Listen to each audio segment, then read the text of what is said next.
ভিক্ষুক রাস্তা দিয়া যায় আর জমিদারের পুত্রবধূও যায়।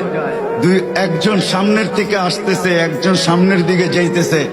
দুইজনের ক্রসিং এর সময় ভিক্ষুকের গায়ের কাদা জমিদারের পুত্রবধূর গায়ে লেগে গেছে। সে দুনিয়া আন্ধার করে ফেলছে, স্বামীকে ডাইকা নিয়ে আসছে, বলছে ভিক্ষুক আমার কাপড় নষ্ট করে দিছে। সে শুধু ভিক্ষুক ছিল না, বৃদ্ধ ছিল। বৃদ্ধ ছিল না শুধু, জীর্ণ ছিল, শীর্ণ ছিল। শরীরে কাপড় ছিল না, ফাটা চিরা কাপড় ছিল। পায়ে জুতা ছিল না, পেটে ভাত ছিল না।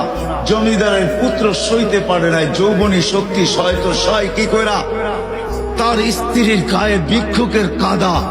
বস সমগ্র শক্তিকে হাতে জমা করা, একত্র করা বৃদ্ধের গালে বসায়। বৃদ্ধ কিচ্ছু বলে নাই, শুধু উপরের দিকে তাকায় দুই তিনটা শব্দ উচ্চারণ করছেন। শব্দগুলা হলো ইয়া মাল্লাহ, তারা হলো ওয়ুন, ও আল্লাহ চোখে দেখা যায় না। ও তারা কুল্লা শাই, তুই সব দেখিস। ফারা তারা মা বি, তুই কি দেখিস না আমার সাথে কি ঘটতেছে? এটা কি দেখিস না? বলতে দেরি যুবক, মরতে দেরি হয় না। জমিদার চলে আসছে, প্রতিশোধ নিবে। বৃদ্ধের একদিকে মুস্কি হাসি, একদিকে বলতেছে প্রেমের খেলা এমনই হয়। জিজ্ঞাসা করছে কিসের প্রেমের খেলা রে? বলছে ওর প্রেমিকার গায়ে আমার কাদা লাগছে, পায়ের কাদা লাগছে, ও সইতে পারে নাই। যৌবনী শক্তি দিয়ে আমার বৃদ্ধ গালে বসায় দিছে। আমাকেও একজন ভালোবাসে, সেও সইতে পারে না।